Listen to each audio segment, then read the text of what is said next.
মাতৃভাষা।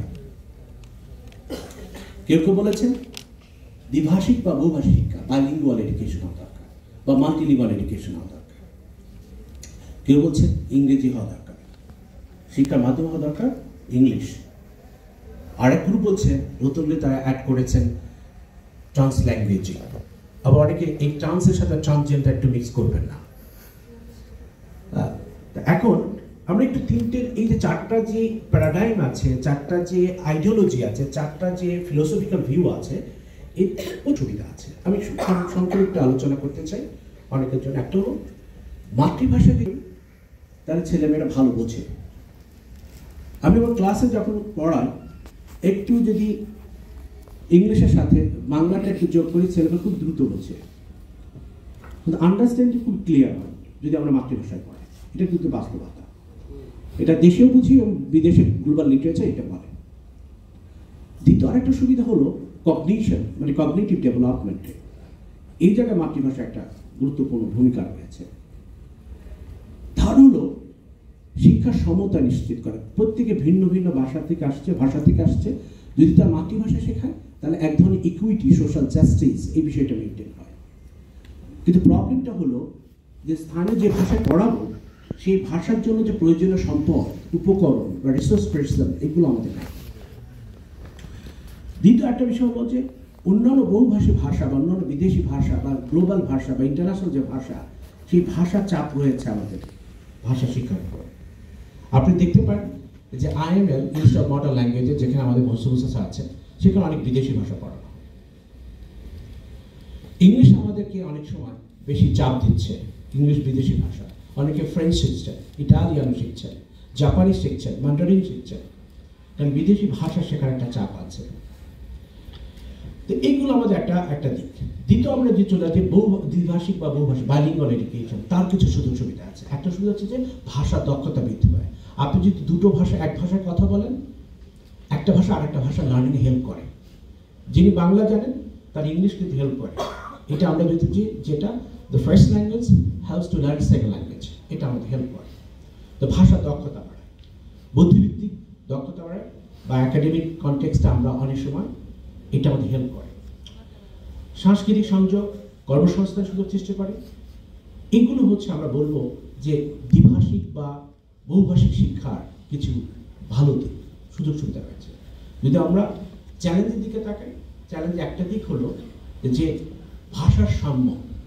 যে দুটো ভাষা যদি আমি পড়াই, কোনো দেখবেন যে একজন মানুষ দুই ভাষায় সমান তালে দক্ষ হওয়া খুব কঠিন। এখন কাউকে যদি ইংলিশ মিডিয়ামের ছেলেমেয়েদের যদি আমি জিজ্ঞাসা করি তুমি কোন ভাষায়, সেটা বাঙালি ভাষা, বাংলা ভাষাভাষী, কিন্তু তারা যখন ইংলিশ মিডিয়ামে পড়তে পড়তে তাদের ইংলিশের প্রতি দক্ষতা চলে যায়। কিন্তু বাংলা একটুতে তারা ভুলে যায় মানে কি, তার দক্ষতা কম হয়। তাদের বাংলা লিখতে বলবেন, তারা দেখবেন অনেক কিছু তারা ভুল করবে। আবার যারা বাংলায় পড়ছে, বাংলায় দক্ষ হচ্ছে কিন্তু ইংলিশে দুর্বল হচ্ছে। একই সাথে প্যারালাল দুটো ভাষায় সমান্তরাল দক্ষ হওয়া খুবই কঠিন অনেক ক্ষেত্রে। দেখবেন যে একটাতে 60%, একটা 40%, একটা 70%, একটা হচ্ছে হয়তো 30%, এরকম হয়। শিক্ষাদানের জটিলতা, দক্ষ শিক্ষকের উপকরণ অভাব, এটা কমন। নেক্সট আছে মানসিক চাপ, দুটো ভাষা, একটা ভাষা শিখতে পারি না, দুটো ভাষা শেখা আরো কঠিন। বাইরের দেশগুলোতে কিন্তু মাতৃভাষার পরও তারা দ্বিতীয় ভাষা শেখা ম্যান্ডেটরি। অনেক সময় অস্ট্রেলিয়াতে যদি যান বা যে কোনো কান্ট্রিতে যান, তার ইংলিশ তাদের মাদার টাং। যদি তারা মাইগ্রেন্ট হন, ডায়াসপোরা কমিউনিটি হয়, তার মাদার টাং আছে, ইংলিশ শিখছে, তারপরে তাকে আরেকটা যে কোনো ভাষা তাকে শিখতে হবে, তার মাল্টিলিঙ্গুয়াল হয়। কিন্তু অনেক সময় এই ভাষা শেখাটা খুব জটিল হয়ে পড়ে শিশুদের জন্য। কিন্তু ছোটবেলায় কিন্তু শেখাটা সহজ, বড়বেলায় শেখা খুব কঠিন। সেই জন্য কোরআনে হাফেজ বড়বেলায় খুব কম হয়, যা হয় ছোটবেলায় হয়, কারণ গাঁথুনিটা ওই সময়টা ব্রেনে কাজ করে কাঁচামাটির মতো। দ্বিতীয় হলো শিক্ষার্থী মানসিক চাপ, এটা বলছি। আর সামাজিক ও রাজনীতির চ্যালেঞ্জ। ভাষা একটা পলিটিক্যাল ব্যাপার, ভাষার মধ্যে রাজনীতি আছে। রাজনীতির মধ্যে শুধুমাত্র আওয়ামী লীগ বিএনপি এরকম রাজনীতি পাওয়ার নিয়ে, ভাষার সাথে পলিটিক্স জড়িত, ভাষার সাথে পাওয়ার জড়িত, ভাষার সাথে কমোডিটি, পণ্য, ভাষা is a product. British council আপনার ঢাকা বিশ্ববিদ্যালয় রয়েছে, তারা এমনি এমনি বসে নেয়, তারা একটা কালচার প্রমোট করছে, তারা একই সাথে বিজনেস করছে। আর অনেক কিছু আমরা সব বলতে পারবো না। আর অর্থনৈতিক সীমাবদ্ধতা আছে, যে যে দ্বিতীয় ভাষা শেখার জন্য যে ব্যয়, আমরা এক ভাষা শেখার জন্যই ব্যয় করতে পারি, দ্বিতীয় ভাষা শেখা আরো কঠিন, মানে অর্থনৈতিক চাপ আছে। নেক্সট যেটা হচ্ছে যে EMI, English as a medium of instruction, এটা খুব প্রমোট করে। আমরা যদি দেখি প্রাইমারি থেকে হায়ার এডুকেশন, ইংলিশের প্রতি আমাদের অনেক বেশি ভালোবাসা। আমরা হয়তো কোনো কোনো প্যারেন্টস এভাবে বলছেন যে না, আমরা হৃদয় বাংলাদেশ, হৃদয় বাংলা ভাষা, কিন্তু সন্তানকে পাঠাচ্ছেন ইংলিশ মিডিয়াম স্কুলে। আমাদের ডাবল স্ট্যান্ডার্ড আছে। এই বিষয়টা আমরা দেখেছি যে আপনারা যে গভর্নমেন্ট যেটা করেছেন, ইংলিশটাকে প্রমোট করছেন। আপনি যত ইংলিশ প্রমোট হবে, মাতৃভাষা তত সংকুচিত হবে। আমাদের আগে কি ছিল? ইংলিশ মিডিয়াম স্কুল, পাকিস্তান আমল থেকেই ছিল ইংলিশ মিডিয়াম স্কুল। আমরা কি করলাম? এই শতকের মাঝামাঝি আরেকটা ইংলিশ ভার্সন স্কুল তৈরি করলাম, করেছে কিনা? মানে ইংলিশ মিডিয়াম ছিল এলিটদের শিক্ষা ব্যবস্থা, এলিটদের। এখন মিডল ক্লাস পিপল কোন দিকে যাবে? মিডল ক্লাস পিপলদের জন্য একটা আরেকটা করে ইংলিশ ভার্সন তৈরি করলাম, অল্প ব্যয়ে, এবং মিডল ক্লাস পিপল খুব খুশি, অল্প ব্যয়ে তারা ইংলিশ ভার্সন পাচ্ছেন, এতেই তারা খুশি। তারা আরেকটা দিক আছে, ইংলিশ মিডিয়ামে গেলে ছেলেমেয়েরা নষ্ট হয়ে যায়, অনেকের চিন্তা আছে, কালচারাল দিক আছে। এখন এই ইংলিশ যত স্প্রেড হচ্ছে, আমার মাতৃভাষা তত সংকুচিত হচ্ছে। এটা একটা ব্যাপার যেটা অসমতা তৈরি করছে। সেই জন্য আমরা অনেক সময় বলি English is a killer language. English kills করছে আমার মাতৃভাষাটা। আবার সিমিলার ওয়ে বাংলা ভাষা অলসো কিলার ল্যাঙ্গুয়েজ, কারণ বাংলা ভাষা আদি ভাষাকে কিল করছে, এথনিক নিগোষ্ঠী ভাষাকে কিল করছে। বাংলা যত সম্প্রচারিত হচ্ছে বাংলাদেশে, আপনি দেখি নৃতাত্ত্বিক ভাষাগুলো তত মানে সংকুচিত হচ্ছে। আমি আমার ক্লাসে একজন নৃতাত্ত্বিক স্টুডেন্টকে জিজ্ঞাসা করলাম, তুমি কোন ভাষায় কমফোর্টেবল ফিল করো? সে বলছে বাংলা। তো তোমার তো একটা নিজের ভাষা আছে। বলে আমার মা বাবা চায়নি আমি সেই ভাষাটা শিখি। এটা একটা শুনে আমাকে আশ্চর্য হলাম যে প্যারেন্ট চাচ্ছে না তার সন্তান তার মাতৃভাষা শিখুক। এবং এই কেসটা একটা না, এটা অনেক এঁকেছে। আমি তাকে জিজ্ঞাসা করবো, তুমি কি করবা তোমার সন্তান? বলো আমিও তাই করবো, আমার ছেলে মেয়ে যেন বাংলা শেখে আর ইংলিশ শেখে, তাদেরকে আমি চাবো না যে আমার মাতৃভাষাটা শিখুক। তার মানে কি, মাতৃভাষা সংকুচিত, স্পিকার কমে যাচ্ছে, সংকুচিত হচ্ছে। তো এইটি ইংরেজি একটা বড় একটা চ্যালেঞ্জ। কিন্তু ইংরেজি যেটা গ্লোবাল ল্যাঙ্গুয়েজ, আপনি পড়াশোনা করার জন্য, হাই এডুকেশন করার জন্য, কর্মসংস্থান, সব জায়গায় ইংলিশ। আরেকটা মিডিয়াম চলে এসেছে, সেটা ট্রান্স ল্যাঙ্গুয়েজিং। এটা অনেকেই পরিচিত, হয়তো রিসেন্টলি অনেকে হচ্ছে ট্রান্স ল্যাঙ্গুয়েজ। ট্রান্স ল্যাঙ্গুয়েজ হচ্ছে কম্বিনেশন অফ ডিফারেন্ট ল্যাঙ্গুয়েজ, একটা fluidity.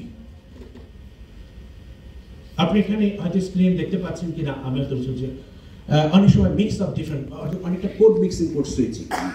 We are looking for শত রুলস, এই কথা শুনেছি আমরা। শুনেছেন কিনা? কে বলেছেন?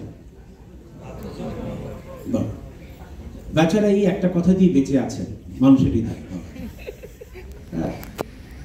এই যে ব্যাপারগুলো ট্রান্স ল্যাঙ্গুয়েজ, আপনি 3টা ল্যাঙ্গুয়েজ 4টা ল্যাঙ্গুয়েজ আপনার ক্লাসে ব্যবহার করতে পারে as per need of the students. আমরা এটা করতে পারি ট্রান্স ল্যাঙ্গুয়েজ। এইটা অনেক সময় সংস্কৃতিকে ধারণ করে, কালচারকে প্রমোট করে, এবং এক ধরনের ইকুইটি এবং সোশ্যাল জাস্টিস মেনটেন করে ভাষার ক্ষেত্রে। আমরা এর চ্যালেঞ্জও রয়েছে, আমরা সেগুলো যেতে চাই না। এখন মেইন যেটা কাজ, সেটা হচ্ছে মাতৃভাষা ভিত্তিক শিক্ষা আসলে কি, যেটা আমাদের সেটার জন্য আসলে বলা হচ্ছে। মাতৃভাষা ভিত্তিক শিক্ষা যদি বলি, সেটা হচ্ছে প্রথমে নিজের ভাষায় সে শিক্ষা গ্রহণ করবে, পরে ধীরে ধীরে তার সুবিধা অনুযায়ী সে সেকেন্ড ল্যাঙ্গুয়েজ বা এডিশনাল ল্যাঙ্গুয়েজ বা ইন্টারন্যাশনাল ল্যাঙ্গুয়েজ থেকে শিখবে। তো শিক্ষার সূত্রপাত হবে তার মাতৃভাষায়, নিজের ভাষায়। আমরা প্রত্যেকে কিন্তু ঘরের মধ্যে যে ইনফর্মাল হইতে মায়ের কাছ থেকে মাতৃভাষা শিখেছি, মাতৃভাষায় কিন্তু সবকিছু শিখেছে। তো এইটা একটা ন্যাচারাল একটা প্রসেস। এই প্রসেসটাই আমরা যেন আমাদের ফর্মাল এডুকেশনে এটা যেন অ্যাপ্লাই করতে পারি। যখন সে শিখবে, সে যেন নিজের ভাষায় যেন শেখে, কারণ নিজের ভাষায় শেখাটা সহজ। আমরা একটু দেখি যে মাতৃভাষা শেখার এই যে মাতৃভাষা ভিত্তিক যে শিক্ষা, এর কিছু বৈশিষ্ট্য এবং গুরুত্ব রয়েছে। একটা হলো যে মাতৃভাষায় প্রাথমিক শিক্ষা দেওয়া। এই দ্বিতীয় হলো ধীরে ধীরে অন্যান্য ভাষা শেখা। প্রথমে মাতৃভাষা প্রাথমিক শিক্ষা নেবে, তারপরে ধীরে ধীরে তারা একাধিক ভাষা। আমার ফন্টগুলো একটু হয়ে গেছে। নেক্সট যেটা হচ্ছে সাংস্কৃতিক পরিচয় বহন করে, কারণ ভাষার সাথে আইডেন্টিটি জড়িত। আপনি এই জায়গার মধ্যে যদি কোনো বাঙালি, কলকাতা বাঙালি কথা বলে, আপনি বুঝতে পারবেন কিনা? একজনও যদি থাকে আপনি বুঝতে পারবেন। এখানে যদি কোনো নোয়াখালী লোক আছে আপনি বুঝতে পারবেন, এখানে যদি কোনো চাপানো বুঝতে পারবেন যে ষাঁড় বলেছেন। Language and identity closely associated, এই যে সাংস্কৃতিক পরিচয় বহন করে। এবং মাতৃভাষা যে আমরা শিখি, আমরা লিখে খুব, আমি স্টুডেন্ট জিজ্ঞাসা করেছিলাম তুমি পরীক্ষার খাতায় কোনটাতে লিখতে কমফোর্টেবল ফিল করো, মোস্ট অফ দ্য স্টুডেন্ট মানুষ বলেছে আমি মাতৃভাষায় লিখতে পারছি। সুতরাং মনের মাধুরী মিশিয়ে লেখার সুযোগ আছে মাতৃভাষায়। আর ইনক্লুসিভ এডুকেশনের কথা বলছে মাতৃভাষা। আরটা হচ্ছে যে প্রযুক্তির উদ্ভাবনের সাথে সাথে মাতৃভাষা, আমরা মাতৃভাষা অনেক কিছু লিখতে পারি। এখন আমরা চলে যাই যে মাতৃভাষা শিক্ষার যে প্রধান উপাদানগুলো আছে কি, একটা হচ্ছে নীতিমালা কাঠামো। সরকার নীতিধীন এবং সকল শিক্ষা প্রতিষ্ঠান অনুসরণ করা দরকার, যে গভর্নমেন্ট পলিসি থাকতে হবে যে মাতৃভাষা কিভাবে শেখানো হবে, সরকারের সাপোর্ট থাকবে, পলিসি থাকতে হবে এবং সেই পলিসি যেন সবাই অনুসরণ করে। শুধু পলিসি অ্যান্ড প্ল্যানিং স্যারের একটা এরিয়া, শিক্ষা পরিকল্পনা, শিক্ষা পলিসি পরিকল্পনা, সেটা একটা এরিয়া। দ্বিতীয় হচ্ছে কৌশলগত পরিকল্পনা থাকতে হবে, স্ট্র্যাটেজিক প্ল্যান থাকতে হবে, যে রোড ম্যাপ থাকতে হবে, কোন পথে আমরা আসলে শেখাবো, কোন পথে আমরা মাতৃভাষাকে প্রমোট করব। শুধু পলিসি থাকলে হবে না, পলিসি এক্সিকিউশন একটা রোড ম্যাপ থাকতে হবে। দ্বিতীয় হচ্ছে নিরাপদ পরিবেশ থাকতে হবে। তার হচ্ছে যে মাতৃভাষা অনেক সময় আমরা যখন কোনো প্রেজেন্টেশনে বাংলায় কথা বললে আরেকজন ইংলিশে কথা বলছে, আমরা কাকে একটু এডিট মনে করি, বেটার মনে করি, কি মনে হয় যে ইংলিশে কথা বলে। সুতরাং ইংলিশের সাথে আমরা যদি পলিশ ইংলিশ, নেটিভ অ্যাকসেন্ট যদি থাকে, আমরা তাকে আরো একটু বেশি উচ্চ দেখি কিনা যে নেটিভ অ্যাকসেন্ট আছে, সুন্দর কথাবার্তা বলে। কিন্তু আপনি যদি বাংলায় প্রেজেন্টেশন করেন, মনে করে যে খ্যাত, অনেক সময় মনে হয় আমরা এভাবে চিন্তা করি, তুমি বাংলা, তুমি ইংলিশ পারো না, ও ইংলিশে পারছে না। এই যে স্টিগমা, অনেক সময় দেখা যাচ্ছে যে আপনি নিজের ভাষায় কথা বলার ক্ষেত্রে একটা দুর্বলতা মনে হয়। এইটা একটা আমাদের তো মানসিকতা আছে, এবং এইটি বেশি মানসিকতা আছে যখন আদিবাসীরা, বা আমরা আদিবাসী, সরি শব্দটা চলে আসছে কারণ গভর্নমেন্টের পলিসি দেখবে আদিবাসী নৃতাত্ত্বিক এই গোষ্ঠীগুলো আছে, ডিবেট রয়েছে। আমি হয়তো ওই পলিটিক্যাল দৃষ্টিকোণ দেখছেন, আমি হয়তো সিনোনিমাসলি ব্যবহার করছি। তো ওনারাও কিন্তু আমার ছেলেমেয়েরা যখন পড়তে আসে, যে নৃতাত্ত্বিক গোষ্ঠী যারা আসে, তারা কিন্তু একটা হীন মন্তব্য ভোগে এই জিনিসটাতে। দ্বিতীয়, শক্তিশালী প্রচার অভিযান, আমরা ক্যাম্পেইন করতে হবে যে মাতৃভাষা ভিত্তিক যে শিক্ষা, যেমন এই যে আজকে যে আমাদের এই মাতৃভাষা ইনস্টিটিউট, তারা যে মাতৃভাষা ভিত্তিক শিক্ষার জন্য যে একটা আয়োজন করেছে, এটা একটা ক্যাম্পেইন। এই ধরনের প্রচুর ক্যাম্পেইন হতে হবে, মিডিয়াতে ব্যবহার করতে হবে। আপনারা একটা অ্যাডও দেখেছেন কি না, যে একটা নাটক দেখছেন, ঢাকা বিশ্ববিদ্যালয়ে তার মা খাবার নিয়ে এসছে, বন্ধুরা টিচ করছে প্রথমে, কিন্তু পরে দেখে যে না, আমার ছেলে আমার ভাষায় কথাবার্তা বলে। সুতরাং লোকাল ভাষাকে বলাটাকে আমরা একটা তুচ্ছতা ছিল বলা কিছু নেই, ওটাও একটা মাতৃভাষা। নেক্সট আমরা আছি যে টেকসই অর্থায়ন। অনেক সময় যে প্রজেক্ট আছে, কাজ চলে, প্রজেক্ট শেষ, কাজ শেষ। এই বাংলাদেশের কাজ হচ্ছে project is a kind of politics. Project is a kind of, মানে কি বলা যায় যে এক ধরনের, মানে কি অক্সিজেন শেষ, জীবন শেষ। শুধু প্রজেক্ট ভিত্তিক যে আমরা কালচারটা করছি বা প্রমোট করার চেষ্টা করছি, প্রজেক্ট থাকতে হবে, কিন্তু প্রজেক্ট একটা বিষয় সাস্টেইনেবিলিটি। কিন্তু আপনি দেখছেন প্রচুর প্রজেক্ট শুরু হয়েছে, কিন্তু প্রজেক্টের টাকা শেষ আর এটা কাজ হয়নি, মনে পড়ে আছে। শুধু আমাদের নিজস্ব একটা ব্যবস্থা থাকতে হবে যার মাধ্যমে আমরা এগুলো যেন করতে পারি। নেক্সট হচ্ছে যে মাতৃভাষা ভিত্তিক যে বহুভাষিক শিক্ষার যে কার্যক্রম বাস্তবায়নের কয়েকটা দিকে, একটা হচ্ছে সরকার এবং কমিউনিটির সমর্থন। সরকার সাপোর্ট করতে হবে, একই সাথে যে যাদের জন্য এই শিক্ষা, তাদের সাপোর্ট থাকতে হবে। এই দুটো গোষ্ঠী স্টেক হোল্ডারদের সাপোর্ট থাকতে হবে। সরকার চাচ্ছে, কমিউনিটি চাচ্ছে না। শুধু কমিউনিটির একটা অ্যাটিটিউড একটা বড় ব্যাপার।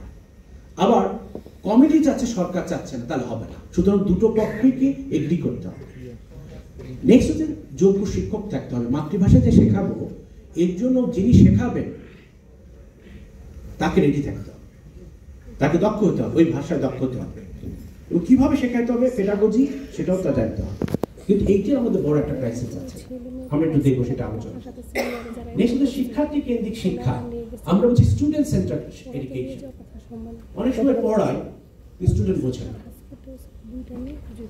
আমি ওই জায়গায় যেটা আমি জেনারেল এডুকেশনে দেখি সব teacher centre education, teacher talk time বেশি, স্টুডেন্ট টক টাইম কম, স্টুডেন্ট এনগেজমেন্ট কম। সুতরাং আমরা যখন মাতৃভাষা ভিত্তিক শিক্ষা দেবো বা যে কোনো শিক্ষা দেবো, টিচার স্টুডেন্ট সেন্টার হতে হবে। লাস্ট হচ্ছে আউটকাম বেসড এডুকেশন, যেমন এর দ্বারা কিছু অর্জিত হয়, লার্নিং আউটকাম যেন এইটা। এখন আমরা চলে যাচ্ছি যে সারা বিশ্বের কি অবস্থা। আসলে আমরা এই ল্যান্ডস্কেপের বা এই ফ্রেমওয়ার্ক আলোকে একটু দেখতে চাই সারা বিশ্বে মাতৃভাষা ভিত্তিক শিক্ষার কি অবস্থা। আমি একটু দ্রুত করতে চাই। ওকে, আপনারা কি আমার সাথে আছেন না? নাই না থাকলে বলবেন যে নাই, না আমি একটু টেস্ট করে দেখি যে কে কে আছে। না থাকলে বলতে ভালো লাগছে না, আপনি বলবেন। ওকে, বিশ্বে যে কতটা ভাষা আছে এটা নিয়ে বাহাস আছে, ডিবেট আছে। আমি বিভিন্ন সোর্স থেকে বোঝার চেষ্টা করব কতটা ভাষা আছে। আমার মনে হয় মোহাম্মদ স্যার ভালো বলতে পারবেন, কিন্তু আমরা দেখলাম যে 7000-এর উপরে, এক্সাক্ট নাম্বার নেই, কারণ প্রতিনিয়ত ভাষা মরে যাচ্ছে, স্পিকার মরে যাচ্ছে। আজকে যে স্পিকার বললেন দুজন চা চাষি, তারা বেঁচে, দুটো বোন বেঁচে আছেন, তারপরে দুটো ভাষা বেঁচে আছে। সুতরাং কয়টা ভাষা বেঁচে আছে এটা একটা রিসার্চের বিষয়। প্রতিনিয়ত প্রতি বছর ভাষা মারা যাচ্ছে, সুতরাং এটা মানে গণনা করে রাখা খুবই কঠিন। তো আমরা দেখছি 7000 মতো ভাষা আছে। 40% ভাষা কিন্তু বিলুপ্তি ঝুঁকিতে আছে, এন্ডেঞ্জারমেন্টে চলে আছে, মরে যাচ্ছে ভাষা। কেন ভাষা মরে যাচ্ছে? কারণ ভাষার বিস্তার নাই। ভাষার বিস্তার যদি না থাকে, ভাষার স্পিকার যদি না থাকে, তাহলে ভাষা মরে যায়। নেক্সট যেটা আমরা যদি দেখি যে সবচেয়ে বেশি ভাষা বৈচিত্র্য Papua New Guinea, Indonesia, Nigeria, এই দেশগুলোতে ভাষার যে ডাইভার্সিটি অনেক বেশি। এবং ইউনেস্কোর মধ্যে বিশ্বে 80% বা 40% শিশু তাদের মাতৃভাষা শিক্ষা গ্রহণের যে সুযোগ থেকে বঞ্চিত, মানে 60% পাচ্ছে, 40% পাচ্ছে না। এটা কিন্তু একটা অ্যালার্মিং বিষয়। আমরা এখন দেখি মাতৃভাষা নিয়ে কারা কি ধরনের উদ্যোগ নিয়েছে। ফিনল্যান্ড ভেরি সাকসেসফুল, একই সাথে কানাডা, তারা কিন্তু সাকসেসফুল। কানাডায় কি একটা ভাষা না একাধিক ভাষা? কানাডাতে একাধিক ভাষা আছে। ফিনল্যান্ডেও আমরা দেখেছি মাতৃভাষার ক্ষেত্রে ওরা সফল হয়েছে। যদি আমরা দেখি ফিলিপিন 2012 সালে তারা পলিসি করেছে, সে পলিসি কারণে তাদের 19টা আঞ্চলিক ভাষায় তারা মাতৃভাষা নিশ্চিত করছে। এক্ষেত্রে তাদের কি আউটকাম এসেছে, রিসার্চ যেটা বলছে, তাদের শিক্ষার্থীদের ফলাফল এবং উপস্থিতির হার বেড়েছে। এইটা আমরা দেখেছি। সিমিলার আমরা যদি বাংলাদেশে কিভাবে হয়েছে আমরা একটু পরে আসবো। চ্যালেঞ্জ যেটা হচ্ছে যে শিক্ষকদের প্রশিক্ষণ এবং উপকরণের ঘাটতি এবং প্রশাসনিক জটিলতা, এগুলো হচ্ছে চ্যালেঞ্জ যেটা ফিলিপিন তারা ফেস করছে। নেপাল আমার প্রতিবেশী দেশ, সেখানে 23টি ভাষায় তারা শিক্ষা দিচ্ছে এবং সফলত ভাষাগত সংখ্যালঘুদের শিক্ষার হার বেড়ে যাচ্ছে। সুতরাং আমরা সবাই মিলেই তো দেশ, সবাই শিক্ষিত হলে দেশ আগাবে। নেপাল পাহাড়ের বলছি যে সাগরের কি হিমালয় কন্যা, তারা কিন্তু এই কাজটা করেছে। তাদের মধ্যে এটা তাদের যে শিক্ষার হার, লিটারেসি রেটটা বেড়ে যাচ্ছে। চ্যালেঞ্জ যেটা হচ্ছে যে সরকার পর্যাপ্ত বিনিয়োগ করতে পারছে না। শিক্ষার্থীরা উচ্চশিক্ষার ক্ষেত্রে জাতীয় ভাষার সাথে মানিয়ে নিতে সমস্যা ফেস করছে তারা। এটা হচ্ছে নেপালের ক্ষেত্রে। ইন্ডিয়ার ক্ষেত্রে আমরা কি দেখছি? ইন্ডিয়ার ক্ষেত্রে তারাও পলিসি করেছে এবং বিভিন্ন রাজ্যে, যেন উড়িষ্যা বলেন, আসাম বলেন, সেই জায়গায় তারা স্থানীয় পাঠ্য বই তৈরি হয়েছে। চ্যালেঞ্জ যেটা হচ্ছে যে সরকারি হিন্দি ভাষা এবং ইংরেজি ভাষা, এই দুটোর প্রতি মানুষের ঝোঁক আছে, কারণ এই দেশের দুটো খুব dominating language, hegemonic power of English and Hindi, এই দুটো। নেক্সট আমরা চলে আফ্রিকার দেশগুলোতে কি অবস্থা। আফ্রিকার দেশগুলোতে যদি আসি, সেটা আমরা দেখতে পাই যে স্থানীয় ভাষার শিক্ষার প্রচলন তারা শুরু করেছে, শিক্ষার্থীরা শেখার প্রতি আগ্রহ হচ্ছে। চ্যালেঞ্জ যেটা মাতৃভাষা স্বীকৃতি না পাওয়া এবং সরকারি সহায়তার অভাব। শুধু একটা কমন সিনারিও পাচ্ছি যে সব দেশে সফলতার দিকে এবং প্রবলেমের যে চ্যালেঞ্জের যেটা সিনারিও পাচ্ছি। আমরা একটু চলে আসি আমার নিজের দেশে কেউ মানুষ তো দেখলো, বিভিন্ন দেশ দেখলাম, নিজের ঘরে আসলে কি হচ্ছে এটা আমরা দেখার চেষ্টা করি। বাংলাদেশে আসলে কতটা ভাষা জীবিত আছে এটি নিয়েও প্রশ্ন আছে। আমরা বিভিন্ন সোর্স থেকে দেখার চেষ্টা করেছি, সেটা হচ্ছে 41-এর মতো। কেউ বলছে 40, কেউ বলছে 41 ভাষা আছে। 39 ভাষা আদিবাসী বা স্থানীয় জনগোষ্ঠীর ভাষা বা এথনিক গোষ্ঠীর ভাষা। বেশিরভাগ জনগোষ্ঠী বাংলা ভাষায় কথা বলে, এর বাইরেও তারা কথা বলে চাকমা, মারমা, সাঁওতাল, গারো, মণিপুরি, রাখাইন, ওরাং, আমি উচ্চারণই করতে পারছি না যদিও, হাজং, এই যে আরো আরো অনেক ভাষা আছে যেগুলো আমরা অনেকে পরিচিত না। আমরা অনেক সময় কিন্তু বাংলায় একমাত্র ভাষা মনে করি, কিন্তু বাংলা ভাষার বাইরে অনেক ভাষা আছে। আপনারা যখন সাজেকে যান, বান্দরবানে যান বা রাঙামাটিতে যান, তখন আপনারা দেখতে পান এই লোকগুলোকে, তখন বোঝা যায়, কিন্তু তার আগে বোঝা যায় না। আমরা যতক্ষণ পর্যন্ত না ওই এলাকায় গিয়েছি ততক্ষণ পর্যন্ত মনে করছি পুরা সবাই বাংলা ভাষী। যখন আমরা স্টাডি টুয়ারে বা কোনো কাজে যখন ওদিকে গিয়েছি, তখন বুঝো না না আমাদের বাইরেও আরো কিছু লোক আছে যে না তার অন্য ভাষায় কথাবার্তা বলে, যদিও আমাদের কাছে তাদের কিন্তু চাইনিজ চাইনিজ মনে হয়। অনেক সময় তাদের সাথে আমরা দেখলে চাংচুং চুংচাং এর কথাবার্তা বলি, কিন্তু তারাও কিন্তু তাদের নিজের ভাষা আছে। হ্যাঁ, তারা বাংলাদেশী। বাংলা এই বিভিন্ন ভাষাভাষী কোথায় কে কোথায় আছে আমরা এই ম্যাপে একটু দেখার চেষ্টা করছি, এবং বিভিন্ন ভাষাভাষীরা কে কত নাম্বার কত সংখ্যা আছে তার একটা স্ট্যাটিস্টিক্স একটা নিউজ পেপার বের করেছে 2022 সালে, সেটা আমি নিয়ে এসেছি এখানে আছে। এগুলো গুগলে সার্চ দিলে আপনি পেয়ে যাবেন। এখন আমরা চলে আসছে বাংলাদেশের মাতৃভাষা ভিত্তিক শিক্ষা কি কি উদ্যোগ নেওয়া হচ্ছে, ইনিশিয়েটিভ নেওয়া হচ্ছে। 4টা মন্ত্রণালয় আছে যারা এটার সাথে কানেক্টেড। একটা হলো প্রাথমিক ও গণশিক্ষা মন্ত্রণালয়, শিক্ষা মন্ত্রণালয়, চট্টগ্রাম হিল ট্র্যাক্স বিষয়ক মন্ত্রণালয় ও নারী ও শিশু বিষয়ক মন্ত্রণালয়। 4টা মন্ত্রণালয় কিন্তু এটার সাথে, এটা একটা গুরুত্বপূর্ণ এরিয়া, এটা বোঝা যাচ্ছে।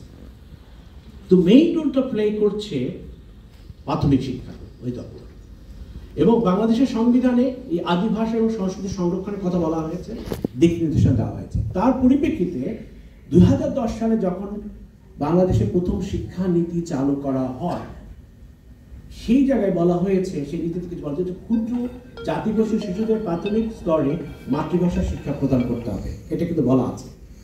দ্বিতীয়ত আদিবাসী শিক্ষক নিয়োগ ও প্রশিক্ষণ দিতে হবে। থার্ড হলো প্রান্তিক জনগোষ্ঠীর জন্য বৃত্তি ও আবাসন সুবিধা প্রদান।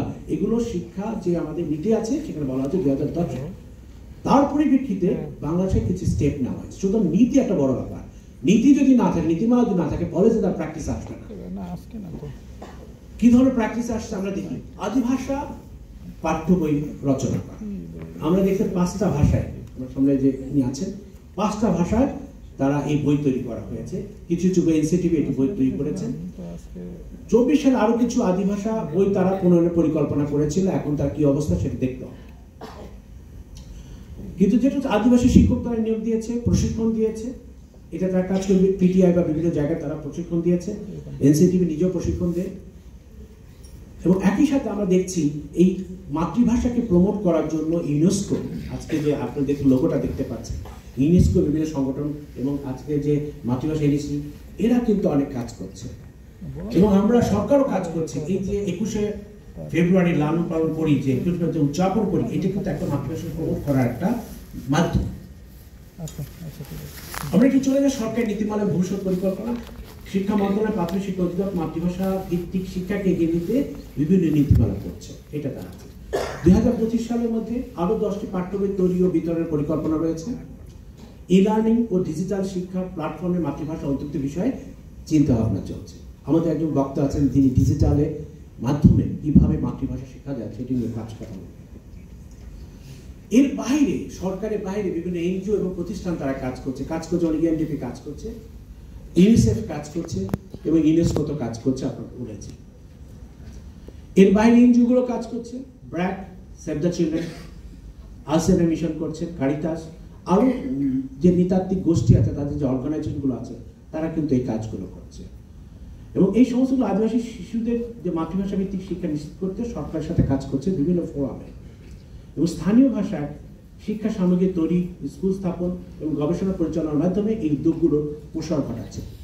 এই সাথে আমি একটু বলবো, কিছু কিছু গবেষক আছেন যারা ফান্ড কালেকশন করছেন ইউনিভার্সিটির বিভিন্ন সোর্স থেকে, যারা মাতৃভাষা নিয়ে তারা রিসার্চ করছেন। সুতরাং এই গবেষকদের একটা বড় ভূমিকা আছে এই মাতৃভাষা ভিত্তিক শিক্ষা প্রমোট করার জন্য, অ্যাডভোকেসি করার জন্য। এখন আমরা শেষ পর্যায়ে চলে এসেছি। বাংলাদেশের যে মাতৃভাষা শিক্ষার যে সাফল্য এবং চ্যালেঞ্জগুলো কি কি আছে, যে গভর্নমেন্ট যে বিভিন্ন উদ্যোগ নিয়েছে, পলিসি নিয়েছে, কিন্তু এর সফলতা কোথায়, এর ব্যর্থতা কোথায়, এটা আমরা একটু কথা বলি। একটা হচ্ছে শিক্ষার প্রতি এই নৃতাত্ত্বিক গোষ্ঠীর আগ্রহ বৃদ্ধি পেয়েছে, এটা একটা। অভিভাবকদের দৃষ্টিভঙ্গির পরিবর্তন আসছে, না মাতৃভাষা শিক্ষা দিতে হবে, এটা একটা অ্যাটিটিউড বড় ব্যাপার। আমরা বাংলাদেশি মানুষ, আমরা অনেক সময় আমাদের ছেলেকে আগেও বলেছি ইংলিশ মিডিয়ামে পাঠাচ্ছি, তার মানে বাংলা অথবা ইংলিশ ভার্সনে পাঠাচ্ছি।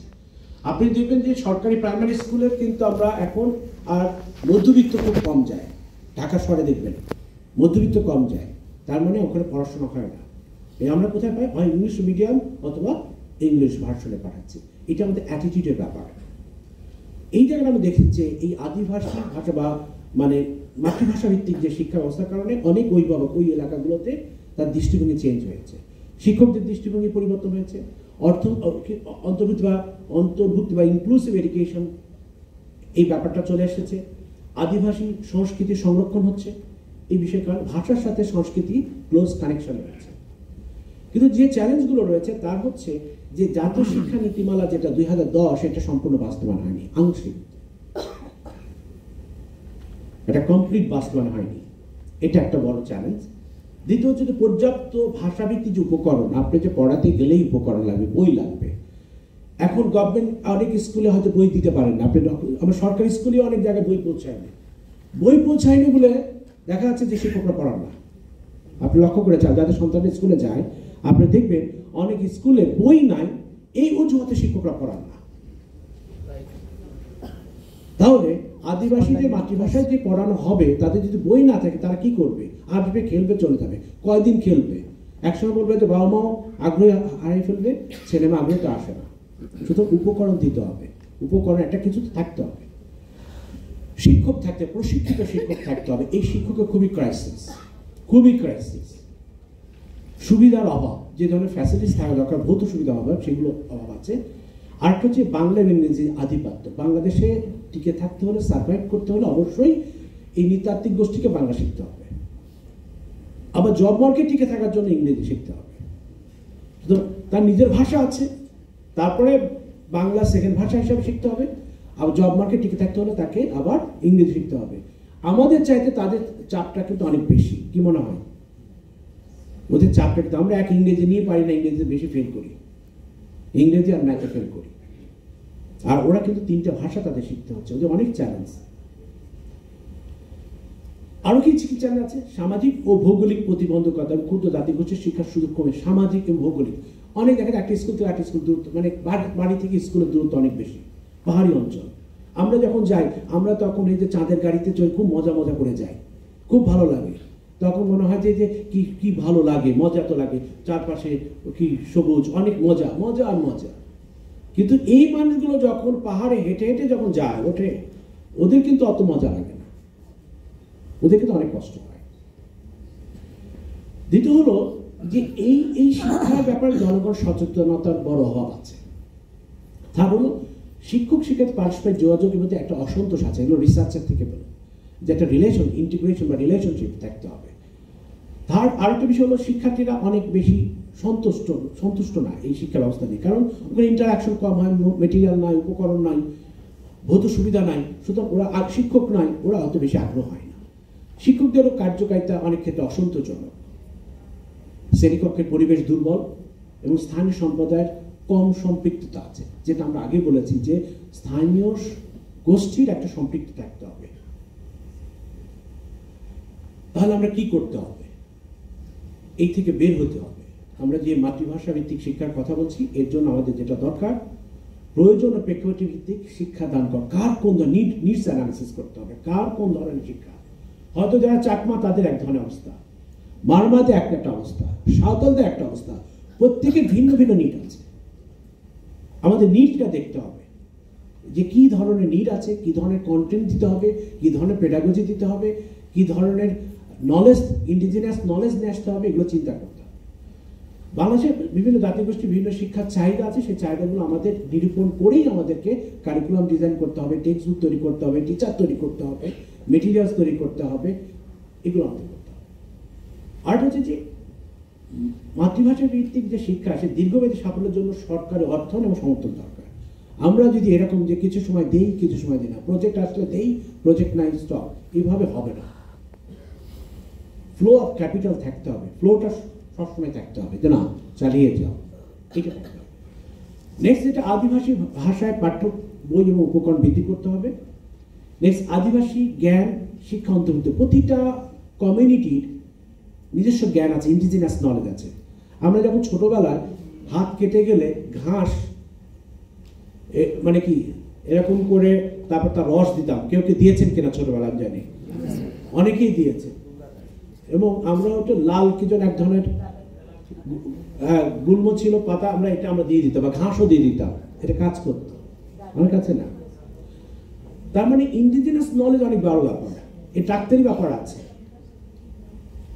অনেক আছে যে এবছর খরা হবে না ফসল ভালো হবে এমনি বলে দিতে পারে অনেক কৃষক।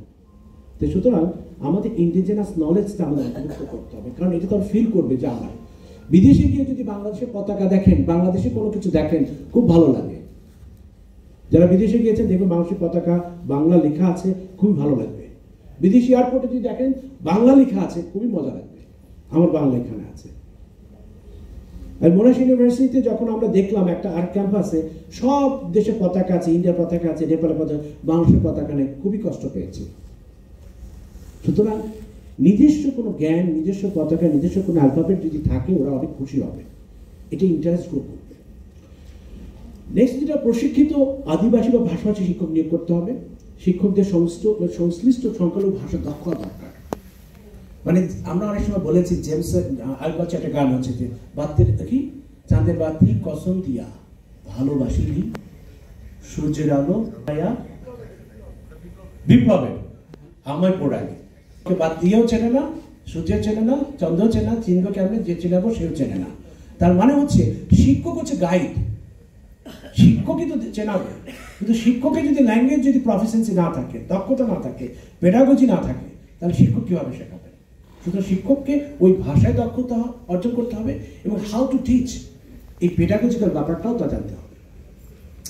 নেক্সট আমরা একটা আসি যে ভালো শিক্ষক আমরা পাবো কি হবে? ভালো শিক্ষক বেতন নাই। শিক্ষকদের বেতনের কথা বললেই আমরা বলি টাকা নাই, দরকার নাই। কিন্তু খিচুড়ি রান্না করার জন্য আমরা বিদেশ যেতে চাই, খিচুড়ি রান্না শেখার জন্য আমরা বিদেশ যাওয়ার জন্য খুব দরকার আছে। শিক্ষকের কথা বলে বেতন নাই, অমুক নাই, তমক নাই, কোনো কিছু নাই, কিন্তু আমরা বিভিন্ন মানুষের সুযোগ সুবিধা বাড়ানোর জন্য আমরা ভাবতে। শিক্ষা হলো ইনভেস্টমেন্ট, তো এই জায়গায় আমার শিক্ষকদের সুযোগ সুবিধা বাড়াইতে হবে। নেক্সট যেটা, প্রাথমিক মাতৃশিক্ষার পরিধি বাড়ানো দরকার। মাতৃভাষা শেখার গুরুত্ব যে দরকার, এটা প্রচারণা করতে হবে। আমরা শেষ পর্যায়ে চলে এসেছি এবং মাতৃভাষার ব্যাপারে যে একটা স্টিগমা আছে, এই স্টিগমাটা দূর করতে হবে, যেটা আমরা ওই মিডিয়া ব্যবহার করতে হবে। অভিভাবকদের মধ্যে সচেতনতা বৃদ্ধি করতে হবে, অভিভাবকদের কার্যকর সম্পৃক্ততা নিশ্চিত করতে হবে এবং স্কুলগুলোকে কাছাকাছি এলাকায় নিতে হবে, দূরে যেন না হয়, কারণ তাদের সেফটি একটা বড় ব্যাপার। মেয়েরা যখন যায়, ছোট মেয়েরা যায়, তাদের সেফটি একটা বড় ব্যাপার আছে, সুতরাং কাছাকাছি থাকতে হবে। বঞ্চিত ছেলেমেয়েরা যারা আছে, প্রতিবন্ধী হোক, মেয়েরা হোক, তাদের শিক্ষার সুযোগ বৃদ্ধি করতে হবে। আর মাতৃভাষা ভিত্তিক যে শিক্ষা, এটা একটা প্রাতিষ্ঠানিক রূপ দেওয়া দরকার। সেই জন্য একটি জাতীয় প্রতিষ্ঠান গঠন করতে হবে, তার মাধ্যমে শিক্ষক ডেভেলপমেন্ট, মেটেরিয়াল ডেভেলপমেন্ট, এই কাজগুলো করা দরকার। আরো কিছু আছে, সরকারি বাস্তবায়ন করতে হবে এবং যে এনজিও গুলো কাজ করছে তাদেরকে নিয়ে কাজ করা, তার অভিজ্ঞতা অর্জন করেছে, তাদেরকে নিয়ে যেন আমরা কাজ করতে পারি। এবং বিশ্বের বিভিন্ন দেশে কারা কিভাবে কাজ করছে মাতৃভাষা প্রমোট করে, নেপাল, থাইল্যান্ড বা ফিলিপিন বা ফিনল্যান্ড কিভাবে কাজ করছে, এগুলো যেন করে আমরা শেষ করতে পারি।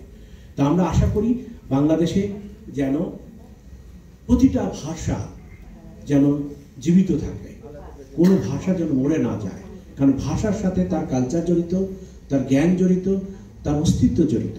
সুতরাং আমরা আশা করব আজকের যে অনুষ্ঠান, এই অনুষ্ঠান এক ধরনের আলোচনা, ডিসকোর্স তৈরি করেছে, একজন সচেতন তৈরি করছে।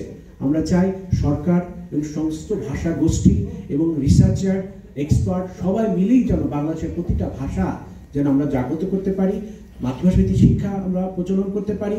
একই সাথে এই ভাষাগুলো যেন নারিষ্ট হয়, সেই জন্য আমাদের আরো কিছু স্টেপ নেওয়া দরকার, ইনফর্মাল ওয়েতে যেন আমরা আরো কাজ করতে পারি। সেই শুভকামনা রেখে বা সেই আশা ব্যক্ত করে আমার বক্তব্য শেষ করতে, সবাই ভালো থাকবেন। আসসালামু আলাইকুম।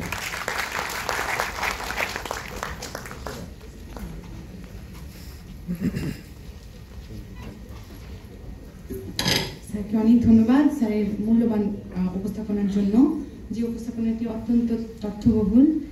তিনি আমাদের মাতৃভাষা ভিত্তিক বহুভাষী যে শিক্ষা, এর সংকট ও সম্ভাবনাগুলো নিয়ে তে শুনছিলাম, সরি। আর একটা বিষয় আমি মিল পেয়েছি, স্যার বাহিরের দেশে গেলে কেমন আনন্দ হয় সেটাতে আমার একটুখানি অভিজ্ঞতা আছে, যেটা নরওয়ের অসলোতে আমি বাংলা দেখে খুব অবাক হয়েছিলাম, এবং কিছু কেনাকাটার সময় বাংলাদেশের কিছু। তো আমারও প্রশ্ন আছে স্যারের প্রতি, আমি সবার প্রতি একটা অনুরোধ জানাই, আমাদের প্রশ্নোত্তর পর্ব আছে, তখন আমরা স্যারের সঙ্গে যে প্রশ্নোত্তর যে আমরা চাইবো, প্রশ্ন এবং উত্তর স্যারের, আমরা একটু নোট করার জন্য অনুরোধ জানাচ্ছি সবাইকে, বিশেষ করে ছাত্রছাত্রী যারা আছে। আমারও প্রশ্ন আছে স্যারের কাছে, আমি প্রশ্নোত্তর পর্বের সময়, তখন আমরা ফিডব্যাক পর্বে আমরা এগুলো করবো।